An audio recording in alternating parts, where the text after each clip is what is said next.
में हमने अपनी डिस्कशन लास्ट वीक में हम कर रहे थे और आखिरी जो पॉइंट हमने डिस्कस किया था that was treatment of abnormal loss. उसका एक हमने बेसिक्स एग्जांपल इलस्ट्रेशन नंबर 9 भी देखी थी। हमने क्विकली अगर ओवरव्यू करें जो फार्मूलाज हमने कॉस्ट पर यूनिट के सीखे थे, सबसे बेसिक कॉस्ट पर यूनिट का फार्मूला हमने एक ये सीखा था जिसमें हमने कहा था लॉस यूनिट्स हैं या नहीं हैं उनकी, लेकिन उनकी स्क्रैप वैल्यू अगर ना हो तो हम cost per unit of output कैसे कैलकुलेट करते हैं। सेकंड फार्मूला हमने डिस्कस किया था अगर हमारी जो स्क्रैप यूनिट्स हैं, जो लॉस यूनिट्स हैं, उनकी सेल वैल्यू आ जाए। लॉस यूनिट अगर सेलेबल हो तो हम इनपुट प्रोसेस कॉस्ट को sale value of normal loss unit से रिड्यूस करते हैं और फिर नेट प्रोसेस कॉस्ट को एक्सपेक्टेड आउटपुट से डिवाइड करते हैं। और तीसरा केस हमने डिस्कस किया था कि अगर लॉस यूनिट्स की डिस्पोजल कॉस्ट हो तो हम नॉर्मल लॉस यूनिट की डिस्पोजल कॉस्ट प्रोसेस कॉस्ट में ऐड करते हैं, फिर expected cost per unit determine करते हैं। और लास्ट पॉइंट हमारा था कि अगर एबनॉर्मल लॉस भी आ जाए, मतलब नॉर्मल लॉस से ओवर एंड अबव भी अगर हमारा कोई नुकसान हो जाएगा तो उस नुकसान को हम कॉस्ट पे उसकी वैल्यू कैलकुलेट करते हैं कि उन यूनिट्स को बनाने में हमारी कितनी कॉस्ट लगी। अगर एबनॉर्मल लॉस आ जाए तो हम जो एबनॉर्मल लॉस यूनिट्स पे बनाने पे जितनी हमारी कॉस्ट लगी वो कैलकुलेट करते हैं और उसको सेपरेटली एबनॉर्मल लॉस अकाउंट के थ्रू पीएनएल को चार्ज करते हैं। एबनॉर्मल लॉस यूनिट हमारी किसी डिपार्टमेंटल या स्टाफ की इनएफिशिएंसी की वजह से आता है और इसलिए हम उसकी कॉस्ट को अलहदा से डिटरमिन करके उसको पीएनएल को चार्ज करते हैं। नॉर्मल लॉस की हम कॉस्ट डिटरमिन नहीं करते क्योंकि नॉर्मल लॉस एक्सपेक्टेड लॉस होता है और नॉर्मल लॉस का बर्डन जो उन पे जो खर्चा आया होता है वो हमारी जो गुड आउटपुट है, एक्चुअल आउटपुट है, उसमें एब्जॉर्ब हो जाता है। हम उसको अलहदा से कोई कॉस्ट उसके लिए कॉस्ट मुहैया नहीं करते। यूजुअली एबनॉर्मल लॉस यूनिट्स जो आते हैं उनमें जो कॉस्ट पर यूनिट लगती है वो actual cost per unit in making them होती है। और हमने जो केस डिस्कस किया था अभी लास्ट इलस्ट्रेशन 9 में वो cost per unit of output के ही बराबर थी कि एक अच्छा यूनिट बनाने में जितना खर्चा लगा एक खराब यूनिट बनाने में हमारा उतना ही खर्चा लगा था, जो हमने केस पिछला इलस्ट्रेशन 9 का डिस्कस किया था। हमने इलस्ट्रेशन 9 जो डिस्कस की थी लास्ट में that was simple case of abnormal loss where there was no scrap value, no disposal cost of the loss units. आगे हम अब एबनॉर्मल लॉस के फर्दर केसेस डिस्कस करेंगे जिनमें स्क्रैप वैल्यू की बात भी करेंगे, जिनमें डिस्पोजल कॉस्ट की बात करेंगे। अगर एबनॉर्मल लॉस के साथ भी स्क्रैप वैल्यू डिस्पोजल कॉस्ट की इंफॉर्मेशन आ जाए तो इससे हमारी फिगर्स कैसे बदलती हैं। जी, लास्ट लेक्चर से कोई सवाल, किसी ट्रीटमेंट पे, किसी वैल्यू की कैलकुलेशन पे अप टू इलस्ट्रेशन 9 हमने काम किया था, कोई गाइडेंस हेल्प चाहिए? अच्छा जी, इलस्ट्रेशन 10 को हम देखते हैं। इलस्ट्रेशन 10 का डाटा जैसे मैंने आपसे पहले कहा हम सेम सेट ऑफ डाटा ही लेके चल रहे हैं, थोड़ी सी उसमें बस चेंजेस ले आते हैं। जैसे अब ये डाटा एबनॉर्मल लॉस से डील करने के लिए हम इसको यूज करने जा रहे हैं, लेकिन इसमें scrap value of loss units आ रही है, इसमें scrap value of loss units शामिल होगी। तो रिक्वायरमेंट हमारी यहाँ पे क्या है जी? अब यहाँ पे कोर अकाउंट हम बनाना सीख रहे हैं। प्रोसेस अकाउंट हमने पहले बनाना सीखा था, फिर एबनॉर्मल लॉस भी बनाना सीखा। अब एक स्क्रैप अकाउंट भी हम यहाँ पे बनाना सीखेंगे। ये नया अकाउंट है जिससे पहले हमने भी डिस्कस नहीं किया, अब हम इसको भी यहाँ पे अपनी वर्किंग में लेके आएंगे और सीखेंगे। The following information relates to a production process of ABC. Same data है जी, वही input quantities 10% normal loss, actual output 2500 है, scrap value of normal loss 1.8 per litre है, direct cost, direct labour, production overhead absorb, no opening closing stock, work in process. तो इस data से हम familiar है। तो सिर्फ हमारी अब आउटपुट यहाँ पे जरा इस तरह रिफ्लेक्ट हो रही है जिसमें हमें नॉर्मल लॉस नजर आ रहा है और स्क्रैप वैल्यू भी हमें यहाँ पे मिल रही है लॉस यूनिट्स की। अच्छा, जो असूल हमने सीखे हैं, असूल हमारे वही रहेंगे जो हम कल पहले सीख चुके हैं। प्रोसेस अकाउंट बनाने हैं, वही स्टेप 1 2 3 4 को फॉलो करते हुए प्रोसेस अकाउंट बनेगा। एबनॉर्मल लॉस अकाउंट बनाना हमने सीखा था, हम एबनॉर्मल लॉस यूनिट्स को कॉस्ट पे, एक्चुअल कॉस्ट पे हम प्रोसेस अकाउंट से एबनॉर्मल लॉस अकाउंट में ट्रांसफर करेंगे। स्क्रैप अकाउंट हमारे पास नया है, उससे देखते हैं उसका साथ हमने क्या सलूक करना है। तो let's draw the process account first. हम इलस्ट्रेशन नंबर 10 की बात कर रहे हैं और हम प्रोसेस अकाउंट से बात शुरू करते हैं।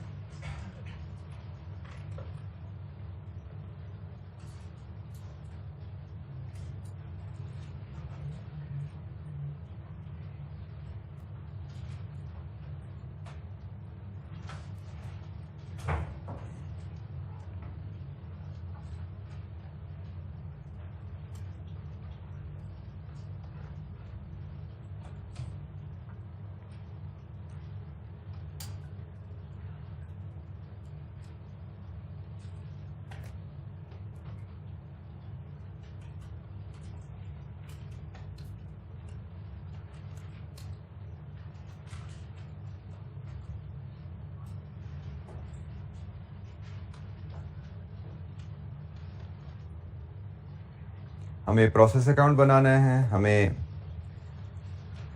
एबनॉर्मल लॉस अकाउंट बनाना है और हमें स्क्रैप अकाउंट बनाना है।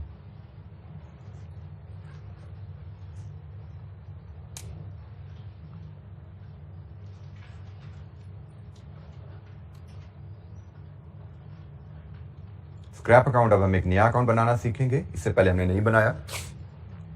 अच्छा, स्टार्ट करेंगे प्रोसेस अकाउंट से उसी अंदाज में। Illustration number 10। सबसे पहले डेबिट साइड पे इनपुट कॉस्ट लेके आइए, direct material, direct labour and overhead absorb. 6300, 600, 1200। Next step, debit side पे इनपुट क्वांटिटीज लीजिए, 3000। ये स्टेप नंबर 2 हो गया। स्टेप नंबर 3 है क्रेडिट साइड पे आउटपुट और नॉर्मल लॉस की फिगर फीड करनी है और देखना है डेबिट क्रेडिट साइड हमारी टैली होती है कि नहीं होती। तो क्रेडिट साइड पे हम आउटपुट लेते हैं, एक्चुअल आउटपुट, जो कि हमारी फिनिश गुड्स अकाउंट को ट्रांसफर होनी है, 2500। हम नॉर्मल लॉस लेते हैं, 10% ऑफ इनपुट, ये हमारा जनाब 300 बनता है और हम देख रहे हैं कि हमारा एक्चुअल लॉस तो 500 है, इसीलिए नॉर्मल लॉस और एक्चुअल आउटपुट के साथ ये क्वांटिटी के कॉलम टैली नहीं हो रहे, क्योंकि नॉर्मल लॉस 300 है, 200 का अब नॉर्मल लॉस भी है। तो नॉर्मल लॉस हम जनरली यहाँ पे बैलेंसिंग फिगर के तौर पे ले लेते हैं। अब नॉर्मल लॉस जब अकाउंट्स बना रहे हैं तो बैलेंसिंग फिगर के तौर पे ले लेते हैं, अदरवाइज हम कैलकुलेट भी कर सकते हैं। Actual loss input minus output, this is your actual loss. Actual loss minus normal loss is normal loss. लेकिन हमें ये कैलकुलेशन इक्वेशन बनाने की जरूरत नहीं है इस केस में।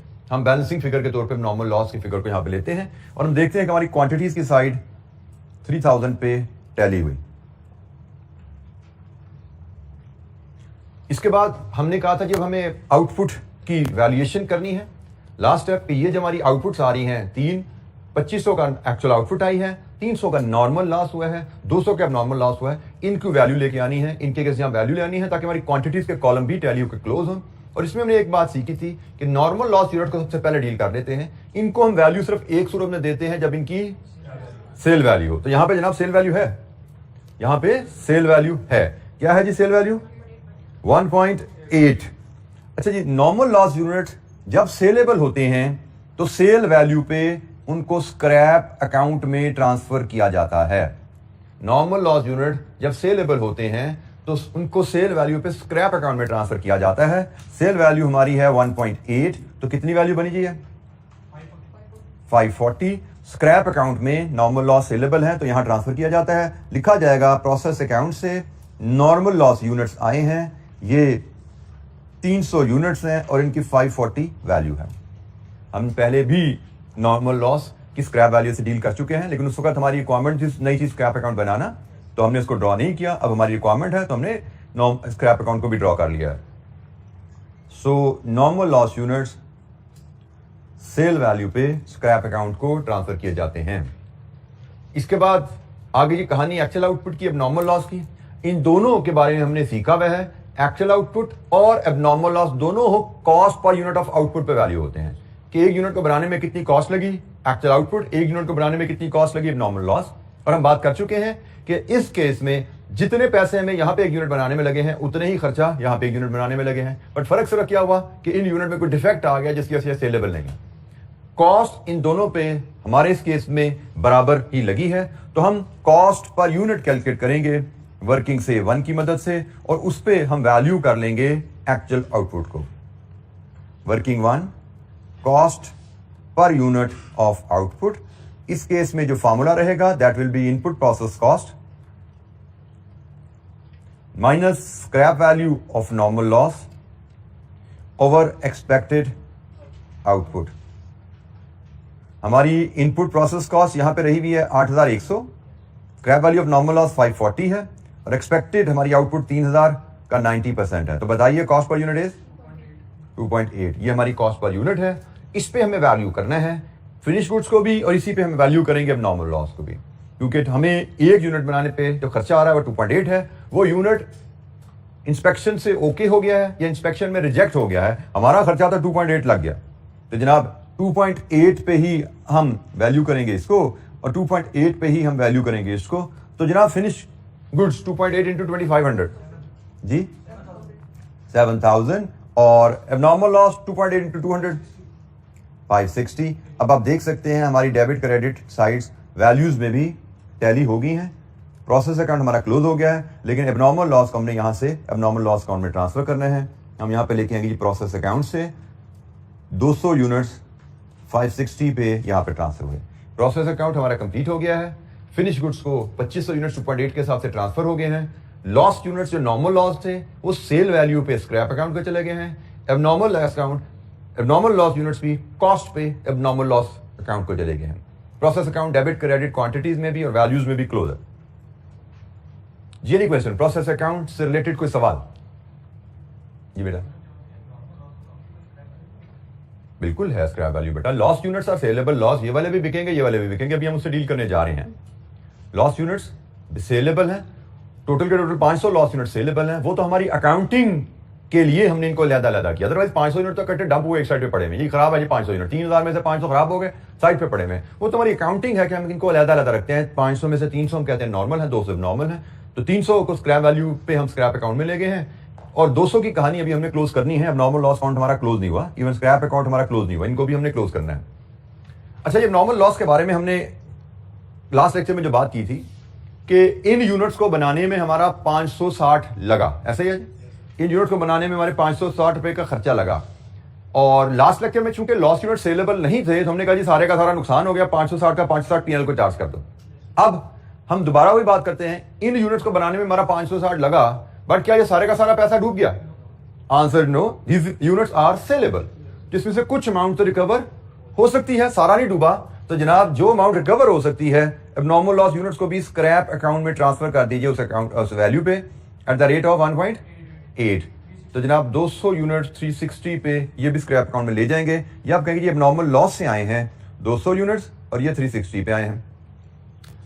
स्क्रैप अकाउंट हमने लॉस, आप समझो ये एक डिपार्टमेंट है जिसकी जिम्मेदारी है लॉस यूनिट्स को बेचना। तो जो नॉर्मल लॉस यूनिट्स है वो भी इसको दे दिए बेचने के लिए, एबनॉर्मल लॉस यूनिट भी दे दिया इसको बेचने के लिए, भाई बेचो इनको। अब हम एबनॉर्मल लॉस को पहले क्लोज कर लें कि 200 यूनिट्स हमने बनाए जिन पे इतना खर्चा आया, लेकिन वो सेलेबल नहीं है, नुकसान हो गया। लेकिन नुकसान पूरा नहीं हुआ, कुछ नुकसान हम पूरा भर सकते हैं इनको बेच के।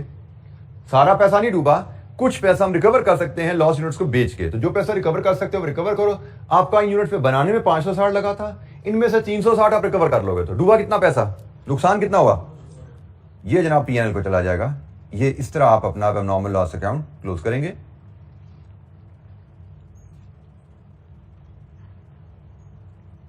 ये आपका एबनॉर्मल लॉस अकाउंट क्लोज हो गया। और स्क्रैप अकाउंट इस डिपार्टमेंट की जिम्मेदारी है कि इसको बेचने के लिए यूनिट्स दिए गए हैं, इनको बेचे और कैश जमा करा दे। तो ये 500 यूनिट इकट्ठे बिक जाएंगे, कितने के जी? 900 के बिकेंगे। और लीजिए जी स्क्रैप अकाउंट भी आपका क्लोज हो गया। 500 यूनिट्स 900 रुपए, 500 यूनिट 900 रुपए। स्क्रैप अकाउंट में नॉर्मल लॉस यूनिट भी भेजे गए बेचने के लिए डायरेक्टली फ्रॉम प्रोसेस अकाउंट।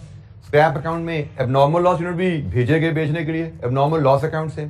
और अल्टीमेटली स्क्रैप अकाउंट क्लोज होता है cash debit, scrap account credit, मतलब जो लॉस यूनिट्स यहाँ भेजे गए हैं उनको बेच के कैश हमने रिसीव कर लिया। तो कैश डेबिट हुआ, स्क्रैप अकाउंट क्रेडिट हुआ। लीजिए ये तीसरा अकाउंट भी आपका क्लोज हुआ। जी यानी क्वेश्चन, कोई सवाल?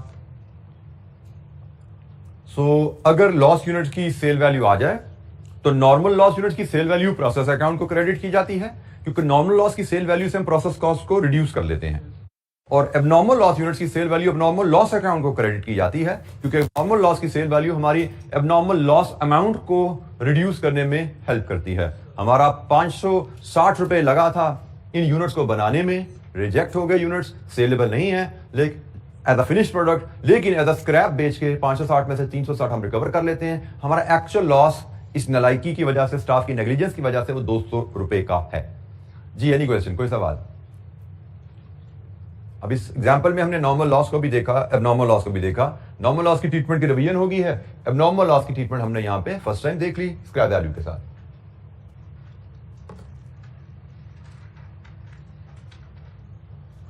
जी एनी क्वेश्चन?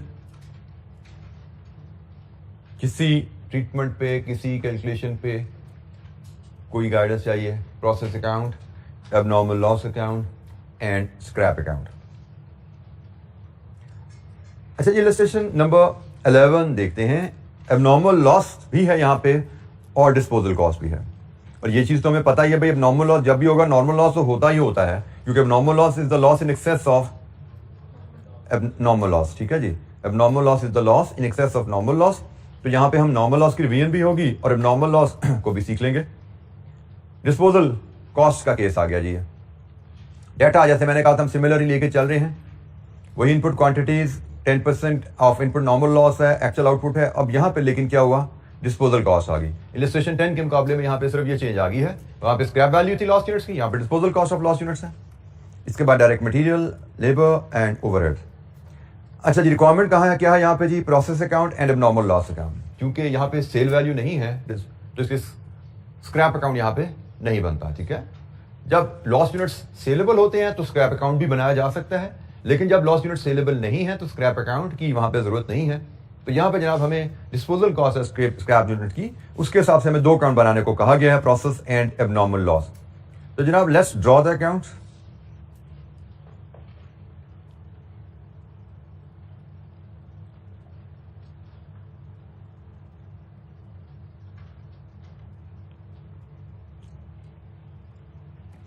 एक हमें प्रोसेस अकाउंट बनाना है और दूसरा एबनॉर्मल लॉस अकाउंट बनाना है। तो प्रोसेस अकाउंट में तो डायरेक्ट मटेरियल, डायरेक्ट लेबर और ओवरहेड एब्जॉर्ब वही फिगर हैं जो हम पहले से डील करते आ रहे हैं, 6300, 600 एंड 1200। Input units 3000। इसके बाद हमने सीखा जी यहाँ पे आउटपुट लेते हैं एक्चुअल, जो कि जाएगी फिनिश गुड्स को, और साथ लेते हैं नॉर्मल लॉस। और देखेंगे डेबिट क्रेडिट टैली होता है कि नहीं होता। तो क्वांटिटीज में एक्चुअल आउटपुट 2500, नॉर्मल लॉस 300, और what we can observe there is abnormal loss 200 का। लीजिए जी, ये क्वांटिटीज हमारी यहाँ पे टैली हुई, डेबिट क्रेडिट साइड पे हमारी क्वांटिटीज मैच की, टैली की हमने। अब हमने वैल्यूएशन लगानी है इनकी, हमने इन आइटम्स की वैल्यू लेनी है। सबसे पहले नॉर्मल लॉस को हम देखते हैं। तो हम जब नॉर्मल लॉस की वैल्यू देखने जाते हैं तो हमें पता लगा वहां पे सेलेबल तो नहीं, उल्टा यहाँ पे डिस्पोजल कॉस्ट है। तो भाई जब नॉर्मल लॉस की सेल वैल्यू तो नहीं है, इसका मतलब इधर तो जीरो होगा, लेकिन नॉर्मल लॉस की डिस्पोजल कॉस्ट है। तो हमें बताया, हमने सीखा हुआ है कि लॉस यूनिट की जब डिस्पोजल कॉस्ट होती है तो नॉर्मल लॉस यूनिट्स की डिस्पोजल कॉस्ट प्रोसेस अकाउंट में डेबिट की जाती है। नॉर्मल लॉस यूनिट्स की डिस्पोजल कॉस्ट प्रोसेस अकाउंट में डेबिट की जाती है, और वो है जी रेट 2.7 का। डिस्पोजल कॉस्ट 2.7 है, सो नॉर्मल लॉस 300 इंटू 2.7 810। तो लीजिए जी, नॉर्मल लॉस की डीलिंग हमने पूरी कर ली। नॉर्मल लॉस यूनिट सेलेबल नहीं है तो लॉस यूनिट्स के अगेंस्ट कोई वैल्यू नहीं आती। लॉस यूनिट सेलेबल हो तो नॉर्मल लॉस यूनिट के अगेंस्ट सेल वैल्यू आती है। अब नॉर्मल लॉस के अगेंस्ट सेल वैल्यू नहीं आती, सिर्फ नॉर्मल लॉस के अगेंस्ट सेल वैल्यू आती है। और अगर लॉस यूनिट पे डिस्पोजल कॉस्ट है तो नॉर्मल लॉस यूनिट की डिस्पोजल कॉस्ट प्रोसेस अकाउंट को डेबिट की जाती है। अच्छा, जिसके बाद बारी आती है कॉस्ट पर यूनिट की। तो जनाब हम वर्किंग वन यहां पे करते हैं, जिससे कॉस्ट पर यूनिट डिटरमिन करेंगे। फिनिश गुड्स भी कॉस्ट पर यूनिट पे वैल्यू की जाती है, एबनॉर्मल लॉस भी कॉस्ट पर यूनिट पे वैल्यू किया जाता है। और कॉस्ट पर यूनिट की कैलकुलेशन हमारी इस केस में जो रहेगी डिस्पोजल कॉस्ट के साथ, that will be input process cost plus disposal cost of normal loss units divided with expected output। तो जनाब इनपुट प्रोसेस कॉस्ट 8100, 810 एंड 3000 का 90% एक्सपेक्टेड आउटपुट 3.3। ये जी हमारी cost per unit of output है। Cost per unit of output पे आप value करोगे finish goods को, cost per unit of output पे आप वैल्यू करोगे एबनॉर्मल लॉस को भी।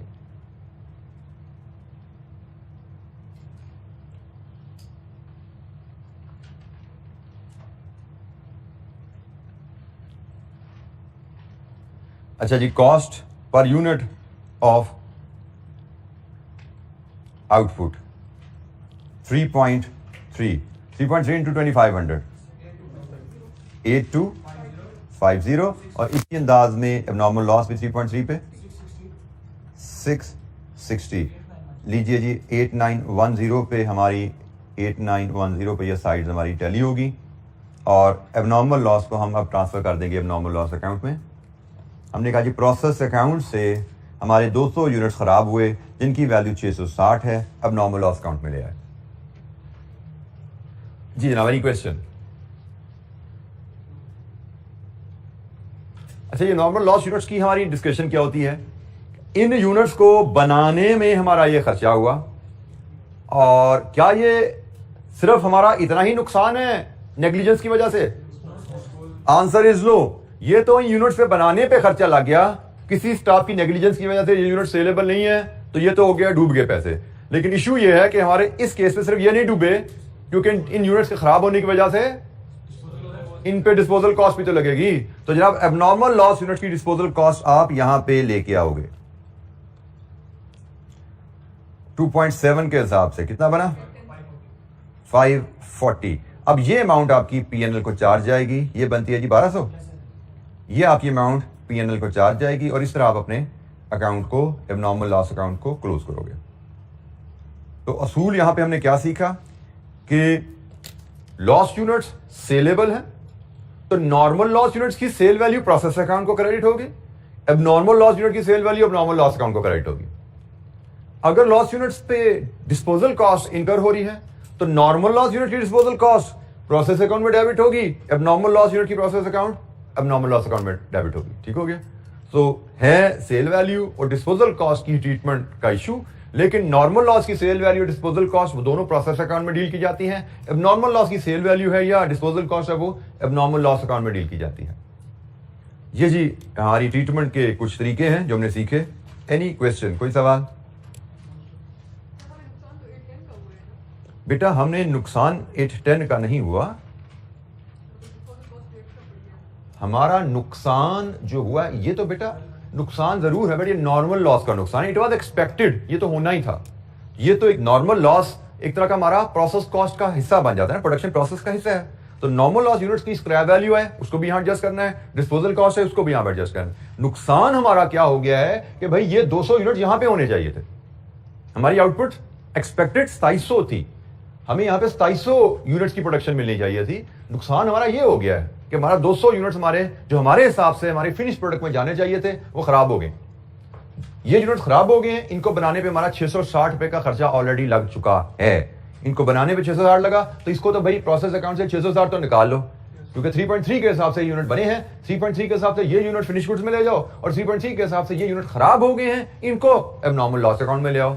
फिर यहां पे हम बात करते हैं कि भाई ये यूनिट जिनको बनाने में हमारा 660 रुपया लगा है, ये यूनिट सब हमारे किसी काम के नहीं है, हमने इनको बेचना नहीं है, और जब बेचना नहीं है तो उल्टा काम यहां पे अगर बेचना नहीं है तो फिर इनको डिस्पोज ऑफ करना पड़ेगा, उस पर भी खर्चा लगेगा। तो हमारा असल नुकसान इसकी वजह से, इन यूनिट्स के खराब होने की वजह से 1200 रुपए का हुआ है। 660 इनको बनाने पे लगा है और 540 इनको डिस्पोज ऑफ करने पे खर्चा लग गया। ये अगर खराब ना होते तो ये मेरा 1200 रुपए का नुकसान बच जाता। ये यूनिट्स मेरे अगर यहां पे रह जाते तो मेरे 2700 यूनिट्स फिनिश गुड्स में चले जाते 3.3 के हिसाब से। लेकिन इन 200 यूनिट्स के खराब होने की वजह से ये पैसा भी डूबा, ना सिर्फ ये डूबा, ये और खर्चा भी 540 का आ गया। ना ये खराब होते, ना 540 डूबते, ना 660 डूबते।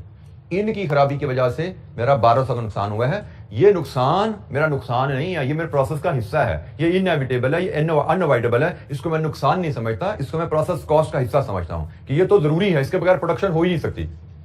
ये नुकसान, ये यूनिट्स तो लॉस हमारे होने ही होते हैं, हमारे प्रोडक्शन डिजाइन का हिस्सा है। जो नुकसान हुआ है जो प्रोडक्शन डिजाइन का हिस्सा नहीं था वो ये है, 660 नहीं 540 भी हमारा नुकसान हो गया। जी एनी क्वेश्चन? कोई सवाल?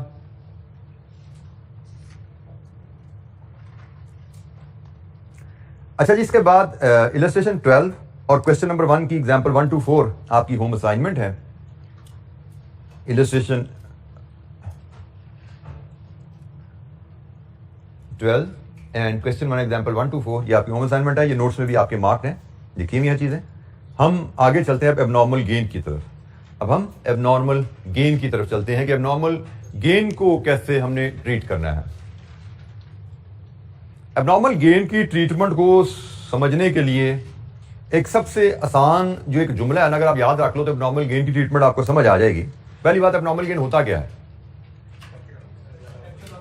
जब एक्चुअल लॉस नॉर्मल लॉस से कम हो। जब एक्चुअल लॉस आपका नॉर्मल लॉस से कम हो तो हम कहते हैं एबनॉर्मल गेन हो गया है। अभी हमने केस डील किया, एक्चुअल लॉस नॉर्मल लॉस से ज्यादा हो तब नॉर्मल लॉस कहलाता है। एक्चुअल लॉस नॉर्मल लॉस से कम हो तो एबनॉर्मल गेन कहलाता है। तो आसानी के लिए आप ये चीज ध्यान में रखो कि एबनॉर्मल गेन एबनॉर्मल लॉस का बिल्कुल मिरर होता है। ठीक है, सिर्फ ये चीज अगर जुमला याद रख लो तो बाकी चीजें बड़ी आसानी से रिलेट कर पाओगे। जो एबनॉर्मल लॉस की ट्रीटमेंट अभी हमने सीखी है ना, एबनॉर्मल गेन की ट्रीटमेंट बिल्कुल एबनॉर्मल लॉस के मिरर होती है। जैसे एबनॉर्मल लॉस हमने सीखा था प्रोसेस अकाउंट की क्रेडिट साइड पे बैलेंसिंग फिगर थी, ऐसे ही एबनॉर्मल लॉस की क्वांटिटी प्रोसेस अकाउंट के क्रेडिट साइड पे बैलेंसिंग फिगर थी। एबनॉर्मल गेन की क्वांटिटी भी बैलेंसिंग फिगर है लेकिन डेबिट साइड पे आएगी। एबनॉर्मल लॉस हमने कहा था जी, एबनॉर्मल लॉस को हम कॉस्ट पर यूनिट पे वैल्यू करते हैं, कॉस्ट पर यूनिट का फॉर्मूला में आता है, और कॉस्ट पर यूनिट पे एबनॉर्मल लॉस को हम एबनॉर्मल लॉस अकाउंट में ले जाते हैं और वहां से फिर पीएनएल को चार्ज कर देते हैं। एबनॉर्मल गेन की कहानी भी यही है, कॉस्ट पर यूनिट पे एबनॉर्मल गेन यूनिट्स को आप एबनॉर्मल गेन अकाउंट में लेके जाते हो और वहां से पीएनएल में ले जाते हो इसको। बट फर्क क्या है कि एबनॉर्मल गेन पीएनएल में एज इनकम जाएगा, एबनॉर्मल लॉस पीएनएल में एज कॉस्ट जाता है, एबनॉर्मल गेन है पीएनएल में एज इनकम जाता है। तो वही मिरर ट्रीटमेंट है, बाकी भी जो चीजें आएंगी आप देखिएगा बिल्कुल उसी मिरर अंदाज में हमें नजर आएंगी। तो इलस्ट्रेशन 13 का डाटा देखते हैं और फिर हम इसमें एबनॉर्मल गेन की ट्रीटमेंट को समझते हैं। पहला केस हमारा एबनॉर्मल गेन को लेके इलस्ट्रेशन 13 में, where there is no scrap value. इसमें भी हम स्क्रैप वैल्यू के बगैर केस भी देखेंगे और स्क्रैप वैल्यू के साथ भी केस देखेंगे। ठीक है जी, डाटा वही है जी, input 3000, 10% of input normal loss है, एक्चुअल आउटपुट 2850 है। ये वैल्यूज हमने चेंज की नॉर्मल गेन को डील करने के लिए। मटेरियल लेबर ओवरहेड कॉस्ट वही है, no opening closing working process है। रिक्वायरमेंट है प्रोसेस एंड एबनॉर्मल लॉस या गेन जो भी केस बनता है बनाइए। हमें प्रोसेस अकाउंट बनाना है और एबनॉर्मल लॉस या गेन में से जो चीज भी एग्जिस्ट करती है उसका अकाउंट बनाना है।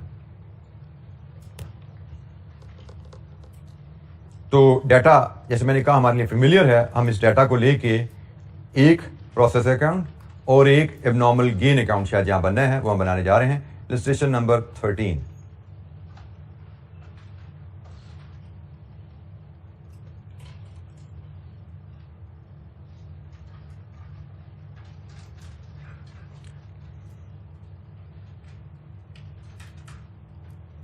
एबनॉर्मल गेन शायद हमारा यहां पे आने वाला है। तो प्रोसेस अकाउंट का तरीकाकार वही है, सबसे पहले डेबिट साइड पे input cost 6300 material, 600 labour, 1200 overhead absorb. फिर डेबिट साइड पे इनपुट क्वांटिटी 3000। फिर हमने सीखा हुआ क्रेडिट साइड पे एक्चुअल आउटपुट और नॉर्मल लॉस जाइए। एक्चुअल आउटपुट जो कि इस केस में शायद फिनिश गुड्स को जा रही है, और normal loss actual output 2850, normal loss 300, 10% of input, normal loss 300 है। अब देखिए डेबिट क्रेडिट साइड टैली हुई, answer is no. Credit side पे नंबर ज्यादा है, डेबिट साइड पे बैलेंसिंग फिगर आ रही है। और अभी हमने सीखा था अगर बैलेंसिंग फिगर इधर आ रही है तो इसका मतलब एबनॉर्मल लॉस है, अगर बैलेंसिंग फिगर डेबिट साइड पे आएगी तो इसका मतलब नॉर्मल गेन है। हमें अदरवाइज भी नजर आ रहा है। एक्चुअल लॉस कितना है यहाँ पे, एक्चुअल लॉस 150 है, एक्चुअल लॉस, नॉर्मल लॉस 300 है। Actual loss is less than normal loss, तो ये तो एबनॉर्मल गेन हो गया। एबनॉर्मल गेन की कैलकुलेशन हमें याद होनी चाहिए, अगर हमें कभी करनी पड़े तो normal loss minus actual loss, normal loss minus actual loss is normal gain. ये इक्वेशन हमें याद होनी चाहिए। लेकिन जब हम प्रोसेस अकाउंट बना रहे हैं तो नॉर्मल लॉस या नॉर्मल गेन हमारी बैलेंसिंग फिगर होती है। ठीक है, हमें इक्वेशंस याद रखने की, यहाँ अप्लाई करने की जरूरत नहीं है। एबनॉर्मल लॉस या एबनॉर्मल गेन हमारी बैलेंसिंग फिगर होती है। तो यहाँ पे हमें एबनॉर्मल गेन नजर आ रहा है, ये बैलेंसिंग फिगर है और ये है 150। तो जनाब हमारी क्वांटिटीज जो हैं 3150 पे डेबिट क्रेडिट टैली होगी। डेबिट क्रेडिट क्वांटिटीज हमारी 300 पे 3150 पे टैली हुई। एबनॉर्मल लॉस क्रेडिट साइड पे बैलेंसिंग फिगर आती है प्रोसेस अकाउंट में, अगर डेबिट साइड पे बैलेंसिंग फिगर आ रही है तो एबनॉर्मल गेन है। हमने इनपुट क्वांटिटी फीड करनी है, हमने एक्चुअल आउटपुट और नॉर्मल लॉस यहां पे फीड करना है, फिर देखना है कि बैलेंसिंग फिगर की जरूरत है या नहीं। अगर इधर बैलेंसिंग फिगर आए तो एबनॉर्मल लॉस, अगर इस साइड पे बैलेंसिंग फिगर आए तो एबनॉर्मल गेन। जी एनी क्वेश्चन?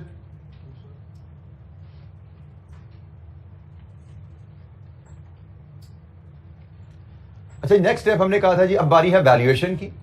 अब हमारे पास जो नंबर्स आ रहे हैं, एक ये क्वांटिटी, एक ये क्वांटिटी, एक ये क्वांटिटी, 3 क्वांटिटीज है जिनके अगेंस्ट हमने वैल्यूज से डील करना है। नॉर्मल लॉस की वैल्यू का असूल हमने सीखा हुआ है कि अगर लॉस यूनिट सेलेबल होंगे तो नॉर्मल लॉस के अगेंस्ट वैल्यू आती है। तो क्या यहां पे लॉस यूनिट सेलेबल है? नो। और डिस्पोजल कॉस्ट भी नहीं है, तो नॉर्मल लॉस के रिलेटेड कोई इंप्लीकेशन नहीं, सिंपल यहां पे जीरो लगाएंगे।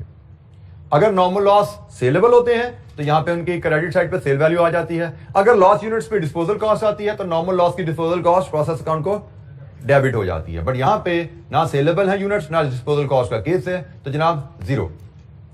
अब बारी आएगी एक्चुअल आउटपुट की, एब्नॉर्मल गेन की, और हमने एक्चुअल आउटपुट के बारे में सीखा हुआ है it is valued at cost per unit of output, और एब्नॉर्मल लॉस भी चूंकि कॉस्ट पर यूनिट पे वैल्यू होता था तो एब्नॉर्मल गेन भी कॉस्ट पर यूनिट पे ही वैल्यू होगा, क्योंकि हमने कहा था एब्नॉर्मल गेन एब्नॉर्मल लॉस का मिरर है। फर्क सिर्फ क्या है कि वैल्यू एब्नॉर्मल लॉस की प्रोसेस अकाउंट में क्रेडिट पर रिफ्लेक्ट होती है, एब्नॉर्मल गेन की डेबिट पर रिफ्लेक्ट होती हैं। तो जब हमें कॉस्ट पर यूनिट चाहिए, working one cost per unit, इस केस में cost per unit input process cost divide with expected output कितना है जी? It is 3। Cost per unit हमारी यहां पे 3 है, सिंपल केस है, input process cost over expected output. तो जनाब इस 3 रुपए पे आपकी फिनिश गुड्स वैल्यू होगी, इसी 3 रुपए पे आपकी एब्नॉर्मल गेन भी वैल्यू होगा। कितना जी? 8550, और ये जी 450। एब्नॉर्मल गेन आपका प्रोसेस अकाउंट से इधर ट्रांसफर होगा 150 यूनिट्स 450 रुपीज पे, और प्रोसेस अकाउंट आपका यहां पे क्लोज हो गया है। डेबिट क्रेडिट साइड इसकी क्वांटिटीज आप पहले बराबर कर चुके थे, वैल्यूज भी अब आपकी बराबर होगी। यहां पे प्रोसेस अकाउंट आपका कंप्लीट है। अब एब्नॉर्मल गेन का शुरू आ गया। एब्नॉर्मल गेन पे हमने बात की थी, ये पीएनएल को क्लोज कर दिया जाएगा एज इनकम, तो पीएनएल को ट्रांसफर किया जाएगा जनाब एब्नॉर्मल गेन 150 450 रुपीज, ये आपका process account abnormal gain account भी क्लोज हो गया। हमने पहला केस देखा एब्नॉर्मल गेन यूनिट्स का, जहां पे loss units are not saleable, they don't have sale value. Process account कैसे बना, एब्नॉर्मल गेन अकाउंट कैसे बना?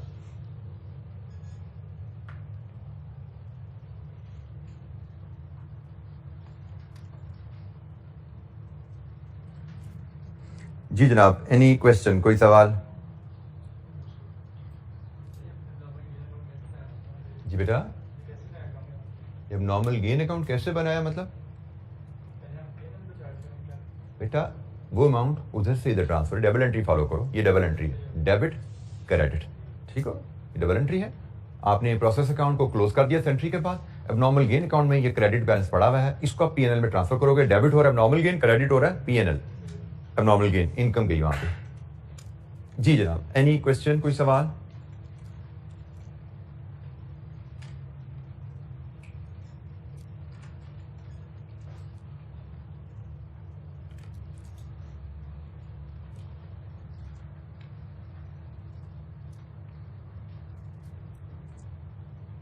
अच्छा जी, एक इलस्ट्रेशन और देखते हैं, इलस्ट्रेशन नंबर 14। ये भी अब नॉर्मल गेन की कहानी है, लेकिन अब यहाँ पे स्क्रैप वैल्यू भी आ रही है। Illustration number 14,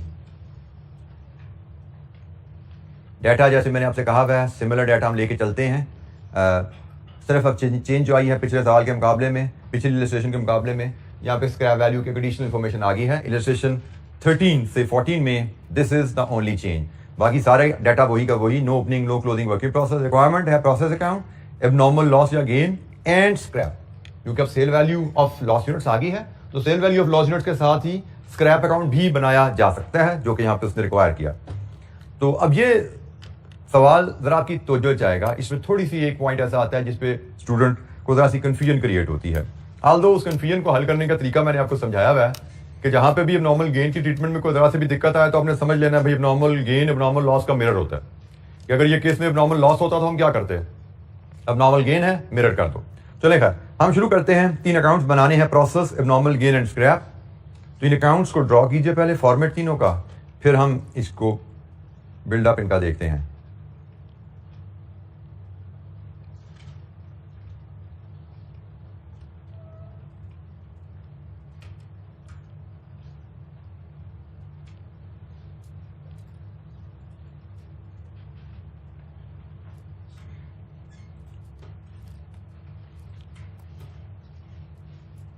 process account, abnormal gain account and scrap account.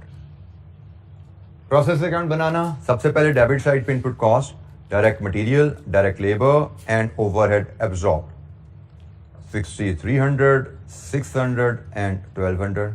Debit side पे इनपुट कॉस्ट 3000. क्रेडिट साइड पे एक्चुअल आउटपुट और नॉर्मल लॉस.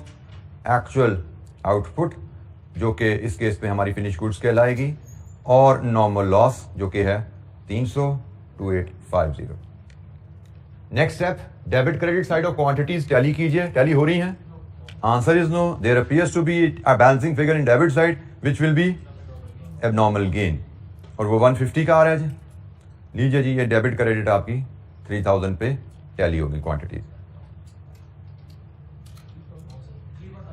3150 जी, सॉरी 3150 पे ये टैली हुई. और नॉर्मल गेन की फिगर हमने बैलेंसिंग ली है. क्वांटिटीज प्रोसेस अकाउंट में अगर क्वांटिटी की बैलेंसिंग फिगर डेबिट साइड पे आती है तो दिस इज नॉर्मल गेन, अगर क्रेडिट साइड पे है तो वो नॉर्मल लॉस होता है.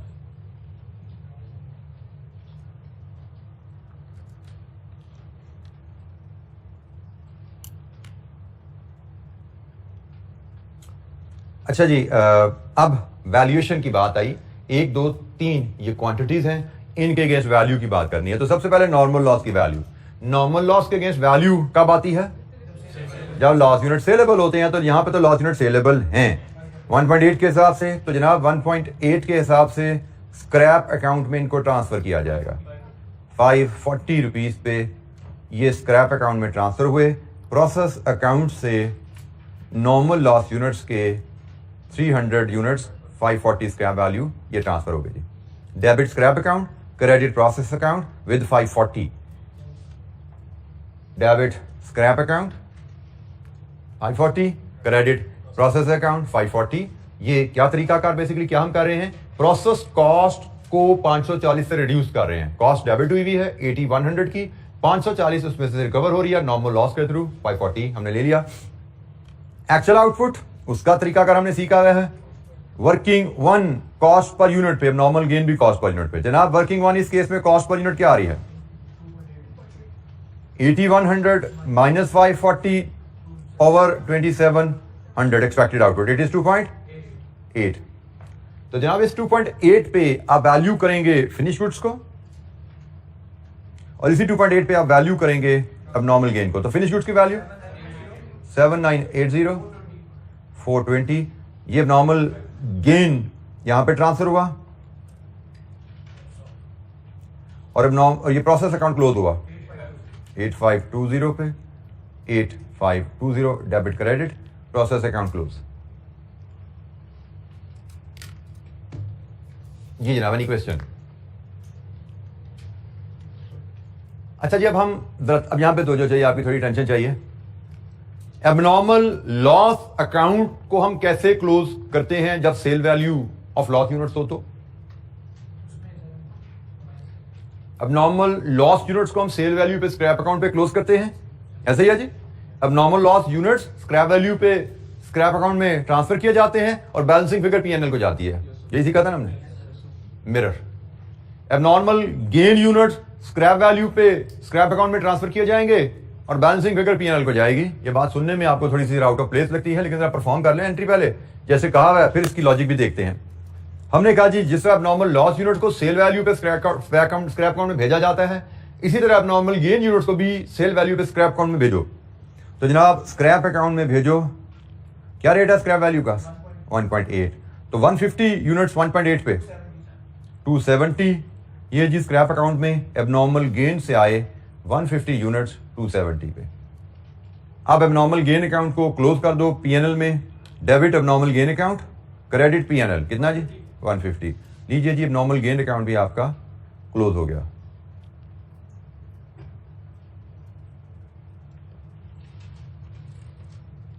फाइनली स्क्रैप अकाउंट बचा. तो स्क्रैप अकाउंट को कैसे क्लोज किया जाता है? Debit cash, credit scrap account. तो कैश कितने यूनिट्स बेचोगे? यहां पे क्वांटिटीज डेबिट क्रेडिट टैली करनी है ना. डेबिट साइड पे 300 यूनिट्स हैं, क्रेडिट साइड पे 150 ऑलरेडी आ चुके हैं. तो बाकी कितने बचे? 150. तो 150 यूनिट्स 1.8 पे बेच दो 270. लीजिए जी, ये आपका स्क्रैप अकाउंट भी क्लोज हुआ. 300 540 300 540. ये आपका अकाउंट भी क्लोज हो गया. जी जनाब, अब सवाल कीजिए यहाँ पे जो आपके जहन में आते हैं। ये बेटा नॉर्मल गेन तो कोई टर्म ही नहीं है भाई जी, अब नॉर्मल गेन है। डिफेक्टिव कितने हैं आपके पास बेचने के लिए? तो 150 बेचे मैंने, तो ज्यादा बेच दिए मैंने। अगर मैं वो यहां पे ना लाऊं तो इधर कितने पड़े हैं? बेचने मैंने 150 हैं। मैंने स्क्रैप अकाउंट में नॉर्मल लॉस ट्रांसफर 300 कर दी। उस वक्त तो आपने सवाल नहीं किया 300 कहां से डाल दी यहाँ पे बेचने के लिए, हमारे तो खराब 150 हुए। उस वक्त आपको ख्याल नहीं आया पूछते। This is how it is, क्योंकि प्रोसेस अकाउंट में हमने नॉर्मल लॉस यूनिट की सेल वैल्यू क्रेडिट करनी है। एक्चुअल लॉस जो मर्जी है यहां पे उसका कोई जिक्र नहीं। हमने कहा जी नॉर्मल लॉस यूनिट्स यहां पे आएंगे और नॉर्मल लॉस यूनिट्स की सेल वैल्यू यहां पे आएगी। हालांकि हमें पता है एक्चुअली तो हमारे 150 यूनिट्स हैं बेचने के लिए हमारे पास। एक्चुअल यूनिट खराब कितने हुए हैं? इनपुट आउटपुट 150 यूनिट्स, हमारे पास बेचने के लिए सिर्फ 150 यूनिट्स हैं। लेकिन प्रोसेस कॉस्टिंग का असूल क्या है कि नॉर्मल लॉस यूनिट की सेल वैल्यू यहां पे पूरी क्रेडिट करो, बेशक वो अवेलेबल नहीं है। और हमने 300 यूनिट की सेल वैल्यू यहां से ट्रांसफर कर दी इधर, जबकि एक्चुअली हमारे पास कैश तो सिर्फ 150 का आना है, क्योंकि हमारा एक्चुअल लॉस ही 150 है। यहां पे हम लाए हैं 300 बेचने के लिए, बट बेचने के लिए 300 हमारे पास अवेलेबल नहीं है। 300 में से 150 बिकेंगे और 150 जो है नॉर्मल गेन के यूनिट्स हैं। ठीक है जी, तो नॉर्मल गेन की यूनिट्स को हमने यहां से नॉक ऑफ करके क्लोज कर दिया। मैंने इसलिए आपको कहा था कोई कंफ्यूजन ना ध्यान में रखना, मिरर है। एबनॉर्मल गेन जी का एबनॉर्मल लॉस होता तो यही ट्रीटमेंट थी ना। एबनॉर्मल लॉस यूनिट्स कॉस्ट पे एबनॉर्मल लॉस अकाउंट में आते हैं, फिर एबनॉर्मल लॉस यूनिट्स को स्क्रैप वैल्यू पे स्क्रैप अकाउंट में क्लोज किया जाता है, बैलेंसिंग फिगर पीएनएल में जाती है। ये बिल्कुल वही बात है। एबनॉर्मल गेन यूनिट्स कॉस्ट पे एबनॉर्मल गेन अकाउंट में आए, इनको स्क्रैप वैल्यू पे स्क्रैप अकाउंट में ट्रांसफर करो, बैलेंसिंग फिगर पीएनएल में है।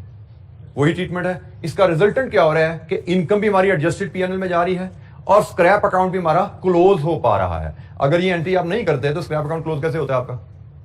क्योंकि आपने यहां पे 300 यूनिट बेचने के लिए डाले हुए हैं, असल में तो आपने सिर्फ 150 बेचने हैं, कैश तो सिर्फ 150 का आना है। अगर ये एंट्री आप क्लोज नहीं करते तो एबनॉर्मल गेन की फिगर भी आपकी गलत हो जाएगी और स्क्रैप अकाउंट भी आपका क्लोज नहीं होता। सो एबनॉर्मल गेन मिरर ट्रीटमेंट होती है एबनॉर्मल लॉस की। कहीं पे भी कंफ्यूजन आए ये याद रखना। और स्टेप्स यही हैं कि जिस तरह एबनॉर्मल लॉस अकाउंट कॉस्ट पे एबनॉर्मल लॉस अकाउंट में ट्रांसफर किए जाते हैं, सेल वैल्यू पे एबनॉर्मल लॉस यूनिट को स्क्रैप अकाउंट में ट्रांसफर किया जाता है, बैलेंसिंग फिगर पीएनएल में जाती है। हम एबनॉर्मल लॉस का केस देखें तो ये एबनॉर्मल लॉस का हमारा केस था सेल वैल्यू वाला। एबनॉर्मल लॉस कॉस्ट पे एबनॉर्मल लॉस अकाउंट में आए, सेल वैल्यू पे स्क्रैप अकाउंट में ट्रांसफर हुआ, बैलेंसिंग फिगर पीएनएल में गई। यही काम हमने एबनॉर्मल में गेन में किया। कॉस्ट पे एबनॉर्मल गेन अकाउंट में यूनिट ट्रांसफर किए, सेल वैल्यू हमने उनकी स्क्रैप अकाउंट में क्लोज की, बैलेंसिंग फिगर पीएनएल में गया। बट फर्क क्या? मिरर है। जो यहां पे डेबिट एंट्री है वहां पे क्रेडिट है, जो यहां पे क्रेडिट है वहां पे डेबिट है। ये एबनॉर्मल लॉस अकाउंट आपके सामने है और ये इसका मिरर एबनॉर्मल गेन अकाउंट आपके सामने है विद स्क्रैप वैल्यू। जी एनी क्वेश्चन, कोई सवाल? आज के लिए इतना ही। मजीद इनकी रिवीजन एग्जांपल्स एक हम कल जब मिलेंगे तो एबनॉर्मल लॉस और गेन की एक रिवीजन एक्टिविटी मैंने करानी है इलस्ट्रेशन 17। आपको इलस्ट्रेशन 17 से हम कल की डिस्कशन स्टार्ट करेंगे और बाकी जो इलस्ट्रेशन आपकी हैं वो आपकी होम असाइनमेंट में रहने वाली हैं। मैंने आपको यहाँ पे आज क्लोज किया 23 मई को, तो ये भी 15-16 भी आपकी होम असाइनमेंट में रहेगी। मैं 17 ऑनवर्ड लेके चलूंगा। 17 हमारी अब तक लर्निंग की रिवीजन होगी और उसके आगे फिर नई चीजें, जैसे मैंने कहा था रोज कुछ ना कुछ ऐड करते जाएंगे। आज अगर हम ओवरऑल देखें तो आज हमने सीखा गया है। आज हमने एबनॉर्मल गेन को डील किया ना, पीछे एबनॉर्मल लॉस की एक विद डिस्पोजल कॉस्ट उसकी रिवीजन थी और एबनॉर्मल गेन हमने इलस्ट्रेशन नंबर 10 से बात शुरू की, जिसमें से abnormal loss with sale value deal किया, abnormal loss with disposal cost deal किया और abnormal gain without sale value and abnormal gain with sale value. ये टोटल हमेशा 4 केसेस हमने आज डील किए हैं और कल हम इन 4 केसेस की एक कंप्रिहेंसिव रिवीजन एग्जांपल करेंगे illustration 17। Then we'll move forward to the next areas. ठीक है जी, तो आज के लिए इतना ही, बाकी इंशाल्लाह कल मुलाकात होगी। थैंक यू, अस्सलाम वालेकुम।